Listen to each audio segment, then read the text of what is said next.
எதிரியாக இருந்து வாசித்தாலும் எழுச்சியாக இசைய வேண்டும். அதுதான் கைலாயவாதியின் வாசிப்பு.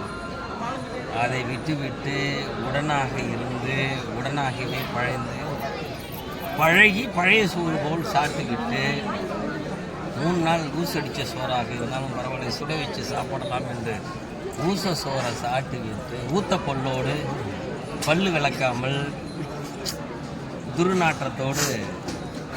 துர்நாற்றம் வீசுகின்ற உணவை சாப்பிட்டு பழகி நீங்கள் கைலாயவாதியங்களில் சகிப்புத்தன்மையோடு சாதிக்க வாசிக்கவில்லை.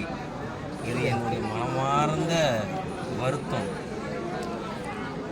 கைலாயவாதியங்களை நான் வாசிப்பேன் என்று நின்றவர்களை பல பேர் நீங்கள் பார்த்துருக்கலாம். இன்று இல்லை.